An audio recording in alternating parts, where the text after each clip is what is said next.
પંચમહાલમાં PSI 1 લાખની લાંચ લેતા ઝડપાયા। એસીબીએ લાંચ લેતા રંગે હાથે પકડી પાડ્યા। પીએસઆઈ મેહુલ ભરવાડ લાંચ લેતા ઝડપાયા છે। હાલોલ ગ્રામ્ય પોલીસ સ્ટેશનમાં તેઓ ફરજ બજાવે છે।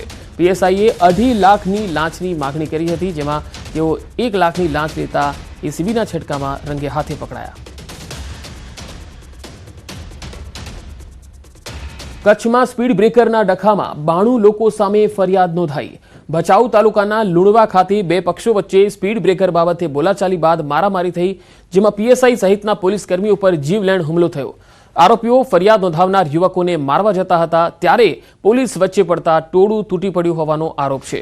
ફરિયાદ કેમ લીધી તેવું કહી અને બે લોકોએ પીએસઆઈને પકડી રાખ્યા અને ત્રીજાએ માથા પર પથ્થર માર્યો।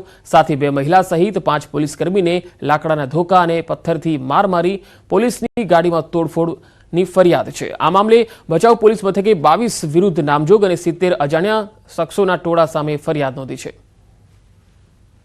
તો પીએસઆઈ પર આ રીતે તમે જોઈ શકો છો કે ટોળાએ કઈ રીતે હુમલો કર્યો હતો। સ્પીડ બ્રેકરની આ બબાલ હતી અને પોલીસ પર જ ટોળાએ હુમલો કર્યો। ફરિયાદ કેમ લીધી એવું કહીને પોલીસ પર હુમલો કર્યો હતો।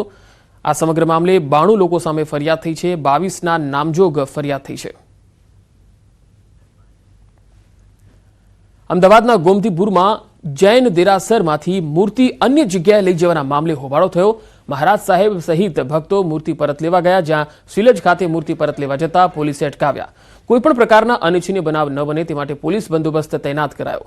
ચિંતામણી પાર્શ્વનાથ ભગવાન સહિત ભગવાનની મૂર્તિઓ મંજૂરી વગર લઈ ગયા હોવાનો ભક્તોનો આરોપ છે। શિલજ ખાતે મૂર્તિ પરત લેવા જતા હોબાળો મચ્યો। હીરામા મંદિરને લઈને ગોવિંદ ધોળકિયા બોલ્યા। રત્ન કલાકારોની સહાય માટે રજૂઆત કરી છે, સરકાર મદદ કરે તેવી આશા છે। ડાયમંડ બુર્સમાં 100 જેટલી ઓફિસો શરૂ થઈ છે। 21મી તારીખે વધુ 100 જેટલી ઓફિસો શરૂ થઈ શકે છે।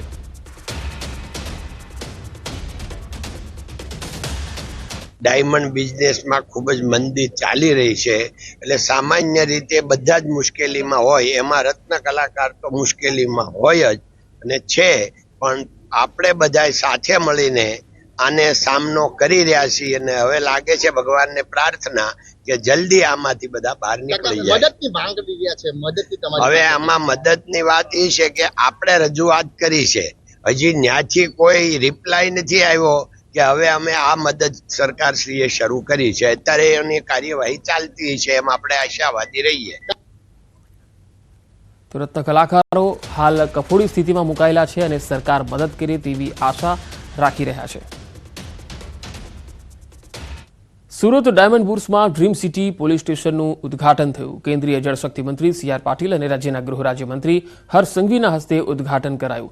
આ પ્રસંગે સુરત પોલીસ કમિશનર અનુપમસિંહ ગહેલોતે જણાવ્યું કે સુરત શહેરનું આ 40મું પોલીસ સ્ટેશન છે, જે વિશેષ કરીને સુરત ડાયમંડ બુર્સ અને ખજોદ ગામ માટે બનાવવામાં આવ્યું। સુરત ડાયમંડ બુર્સમાં કરોડોની કિંમતના હીરાની હેરાફેરી થતી હોય છે, તેને લઈને અહીંયા વિશેષ સુરક્ષાની જરૂર હતી, જેમાં ગુજરાત સરકારે ડ્રીમ સિટી પોલીસ સ્ટેશનને મંજૂરી આપી। સાથે જ સુરત ડાયમંડ બુર્સને અલાયદું પોલીસ સ્ટેશન આપવા બદલ ડાયમંડ બુર્સના ચેરમેન અને ગોવિંદભાઈ ધોળકિયાએ રાજ્ય સરકારનો આભાર વ્યક્ત કર્યો।